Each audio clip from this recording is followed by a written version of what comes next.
Time to say goodbye. Memories, bugs, and oh my god, you guys, what do these four things have in common aside from being amazing songs? Welcome or welcome back to Mr. Francy Reads!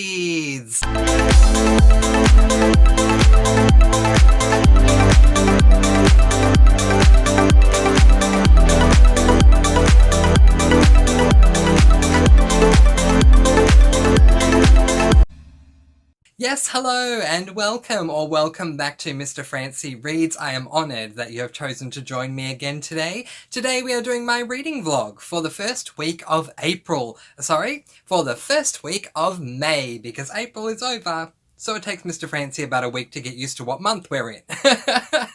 Alright, I have 4 books to talk to you guys about. Before I get into that, a couple of very quick housekeeping things. First of all, these reading vlogs are a fantastic opportunity for me to delve deeper into discussions about these books with you than the time I have when I do a monthly wrap. So if you are here right when the video came out, welcome. If you are here because you were deferred here by a monthly wrap, welcome. And if you're just here randomly, hello and welcome.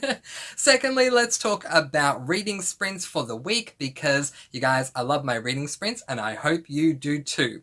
All of these that I'm going to announce to you, you can be a part of if you like to read or do something productive and have a chat with us. And they all take place at 6 p.m. American Eastern Standard Time, or what we call Gilmore/Golden Girls/Murder, She Wrote time. Alright, so all of them 6 p.m. American Eastern Time.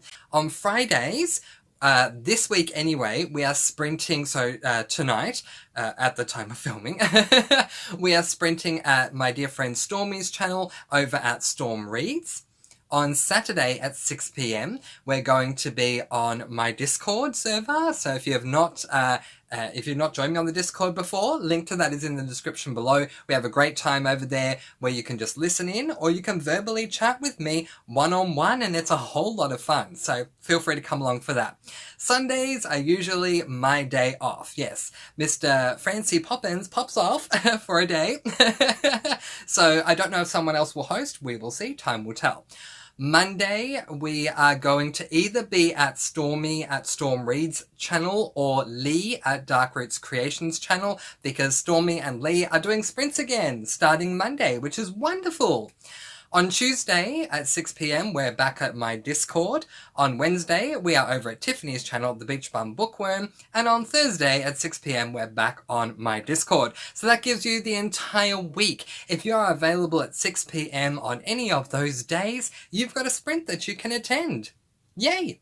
Alrighty, let's get right into what I have been reading this week. We have some good things to talk about. We have some not so good things to talk about.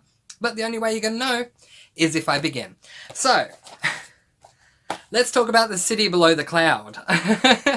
This is a independently published, an indie author book by T.S. Galindo, and it is a either YA or adult dystopian. I'm sorry, I don't remember what the age rating is, but the reason for that is because I did not get too far into this book at all, unfortunately. Yeah, I think I made it about 2 chapters in before, unfortunately, I decided to DNF this book. It just really wasn't working for me, and that's really sad because the premise sounded amazing. It says, "Few things endure like fear and fungus.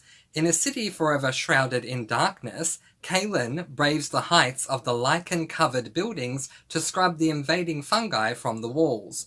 What will be discovered when the secrets of the city below the cloud come for them?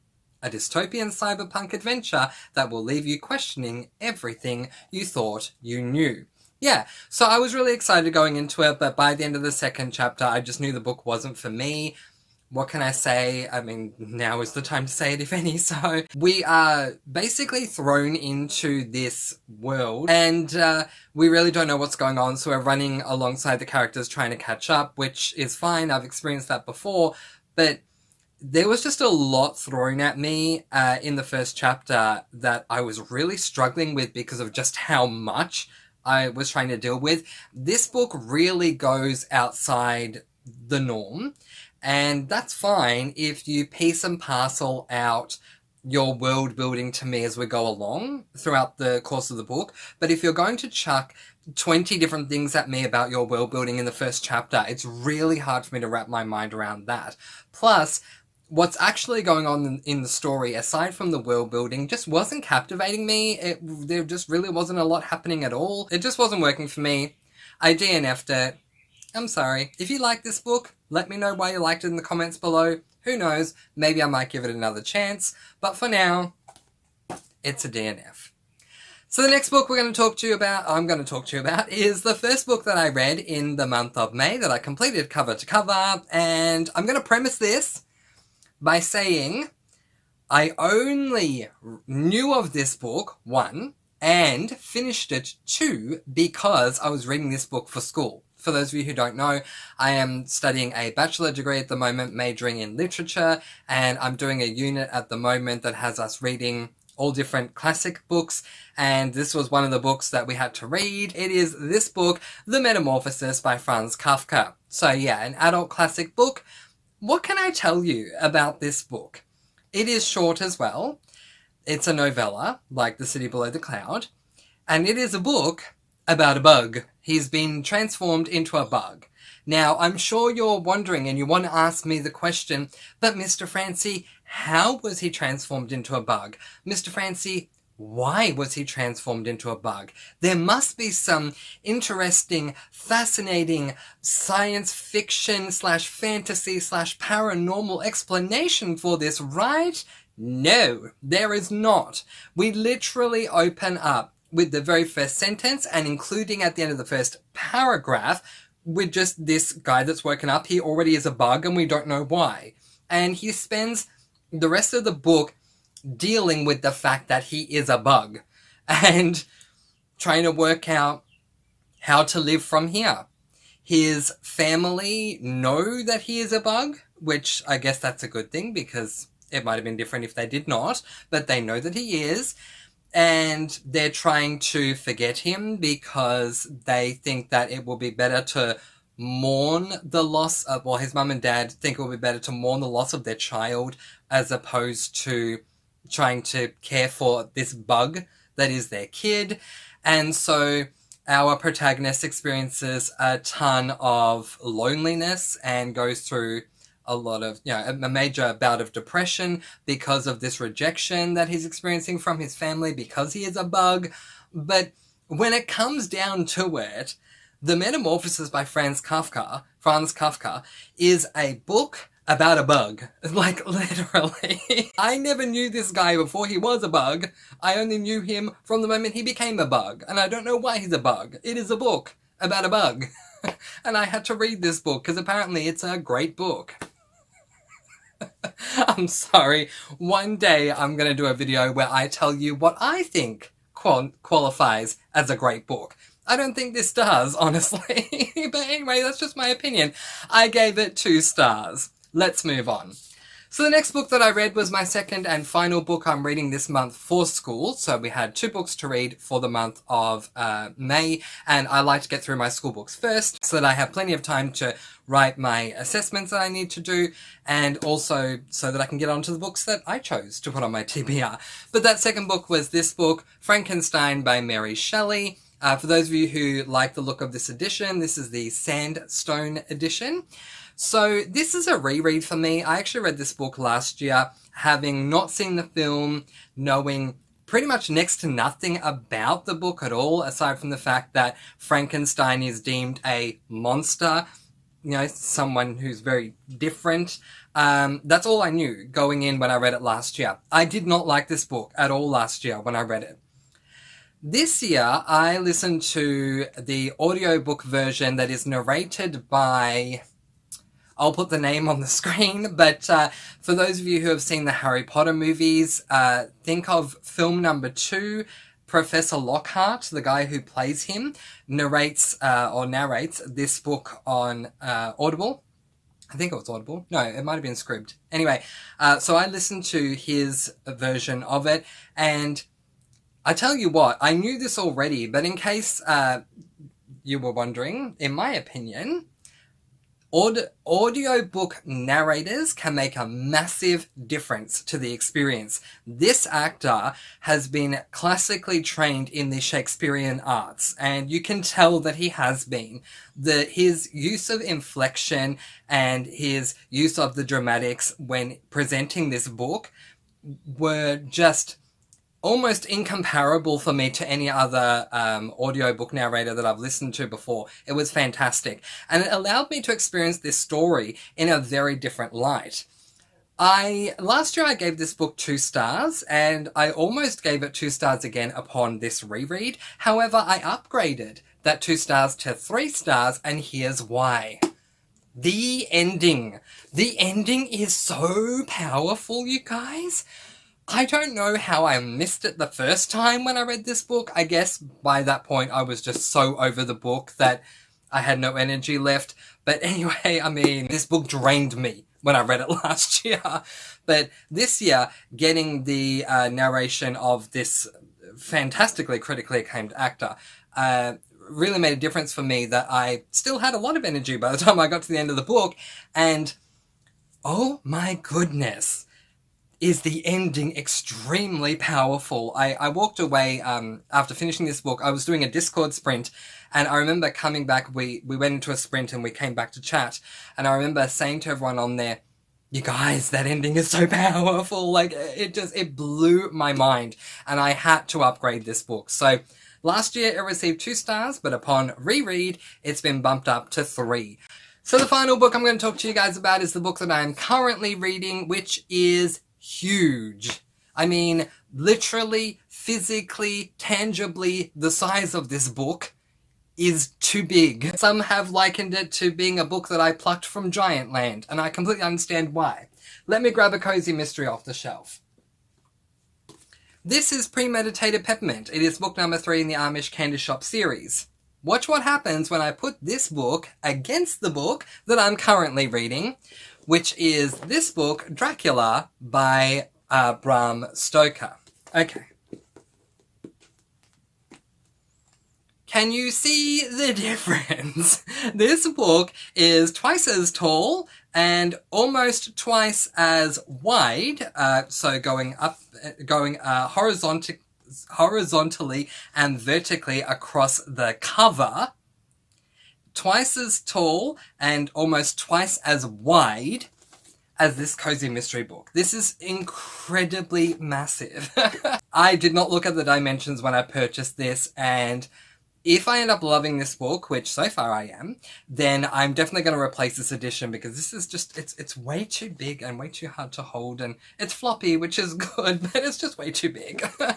So I'm going to tell you where I'm up to. However, keep in mind, because it is so tall and so wide, the page count might as well be doubled, okay? Because it's, I mean, might as well even be quadrupled, to be honest. But anyway, according to this edition, I am up to page 23. So if we were to triple that number, it will be page 69. Make it page 70. We'll round it up. Yeah, so I'm a fair amount of the way in. I'm up to the first part of the book. It looks to me like there are, I think, 3 different parts in this book. And so we are dealing with someone's journal. I forgot his name. Jonathan Harker's journal. And it's been really interesting so far. The first chapter, I think, to me, was just setting us up for who this guy is and what his purpose is. But from chapter 2 on, he meets the Count and things go down, and I'm loving this Count guy. Like, seriously, I've never seen the film of this book either, any of the editions of the films, and the way this is going, I really want to, because this Count guy, I just love him. He's fantastic so far. I hear that this book gets really creepy by the time we get to the end of the first half, and I'm looking forward to that. Because for me, if I go into a book that has been published as a horror or a thriller, this is currently a classic because it stands the test of time, but originally it was published as a horror, then I want the book to give me what they are advertising the genre to be. So a horror is meant to gross you out, freak you out, make you want to leave the light on, convince you you're going to have a nightmare, those sorts of things. I want this book to do that. It's a horror. And from what I hear, it deals with the creepiness factor at the halfway mark. I am ready for that moment. Or I'll put my hand up. Okay, when I put my hand down, you'll know that the spoiler part is over. Okay, spoiler beginning now. Okay, so it's a really minor scene where Dracula, the Count, is with the guy that we're dealing with, and the Parker guy is shaving, and he cuts himself, and, well, yeah, I mean, it's Dracula, so he has a reaction. And the Count gets so offended by Harker's cutting glass that he just flings it out the window. I mean, I don't remember the words he used, but basically he says something along the lines of, I am so offended by the goodbye, and just flings it out the window.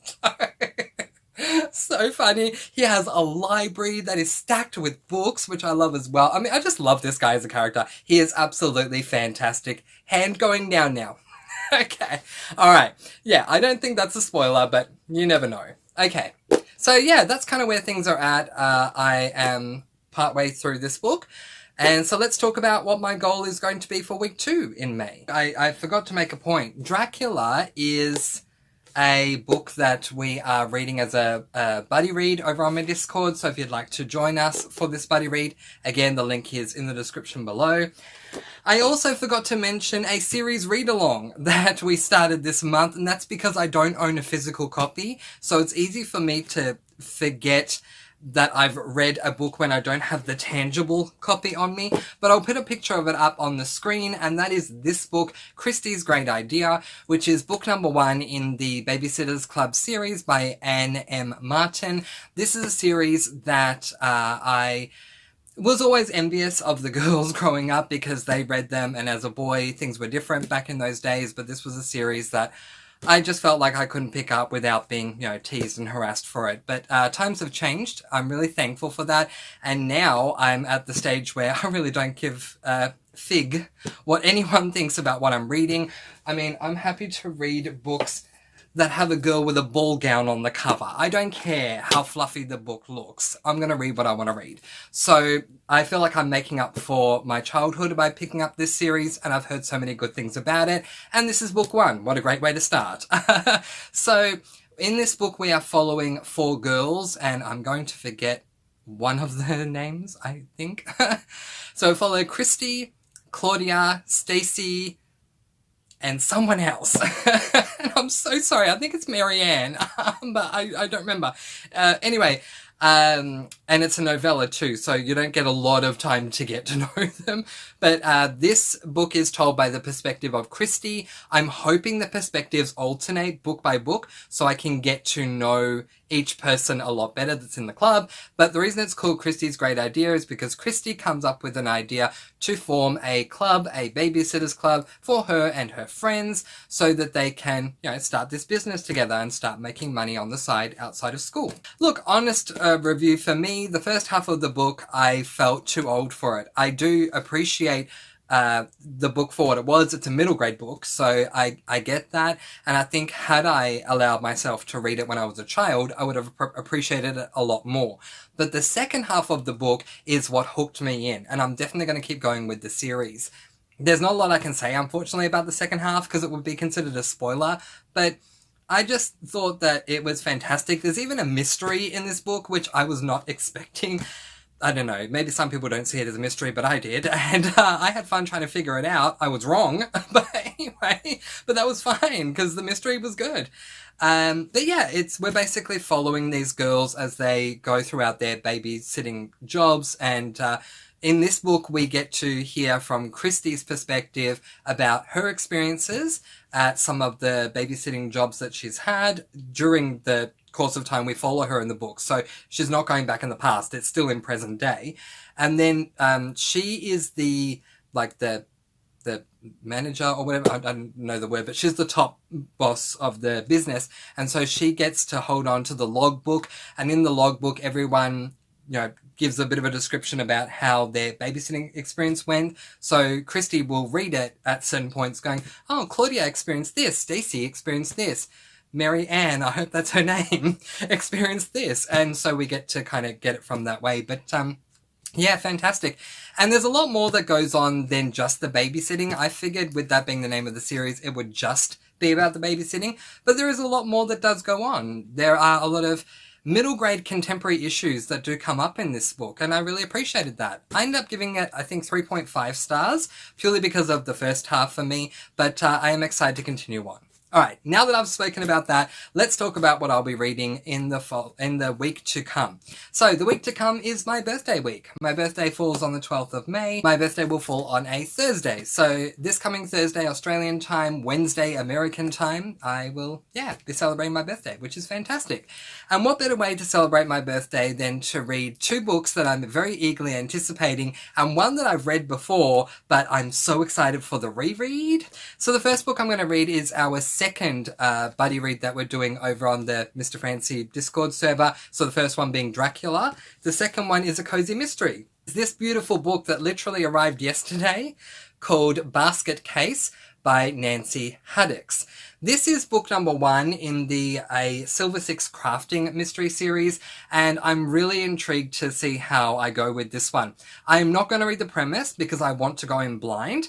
All I know is that the cozy side of this cozy mystery has to do with something to do with yarn and like arts and crafts with yarn, and I love that. I'm someone who crochets all the time, so I'm really excited to see how things go with this book. And yeah, we're buddy reading it, so if you want to join us, feel free to. But that's the first book I'll read after Dracula. Following Basket Case, I will then pick up my reread, which is book number 2 in our series Read Along. We, aside from the Babysitters Club, there's another series Read Along we do that we started in April. Book number 1, the series is called The Selection. Book number 1 is The Selection by Kiera Cass. We read that in April. I read this series 2 years ago and loved it. I'm so happy I'm reading it again. The second book is what I'll read after Basket Case, which is this book, The Elite, which is the book we're reading for May. Yeah, as I said, it's a reread for me. I love this series as a whole. Book number 2 gave me whoa moments. It was very whoa. Because I remember saying when I was reviewing this book, Kiera Cass went there. I remember saying that, and I definitely remember why too, but I'm intrigued to see how I go with this book, remembering that moment where Kiera Cass went there. So we'll see how we go.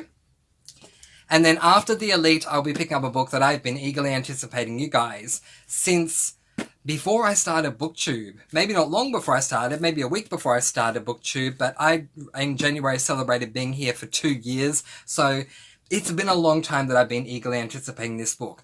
I finally found the book, I finally found the edition I wanted as well, and now I'm finally going to get to what sounds like an amazing middle grade series that for some reason myself and a lot of my fellow Australian readers had never heard of before. But if you're American, you probably have. It is called the Charlie Bone series, and book 1 is called Midnight for Charlie Bone. So yeah, not a lot that I can say because I don't really know, but all I know is that we're following Charlie, who ends up, there's more to him than meets the eye. It's middle grade fantasy, so that makes sense. And he ends up having to go to a school to learn more about who he is. If there is any trope I love above any other when it comes to fantasy, it is someone coming into learning that there is more to them than meets the eye, and then going to a magical fantasy school to learn more. I love that trope. I loved it in Harry Potter. I love it in the Nevermore series. I loved it in book 1 of Keeper of the Lost Cities series. I'm sorry.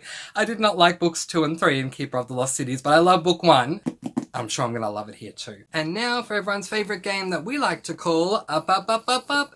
These are most of the books that I read or DNF'd in week 1 of May, and for the sequel, Up 2, these are the books that I am going to be picking up in week 2 of May. What books did you read in the first week of May? Let me know in the comments below. Which was your favourite? Can't wait to hear. And which book are you most eagerly anticipating to read in week 2? Let me know that also. But in the meantime, that is where I am going to leave it, letting you guys go with peace, blessings, and so much love. I post videos every Monday, Wednesday, and Friday, and I'll see you again soon. Mwah! Thank you so much for watching. Be kind and love one another. And of course, happy reading!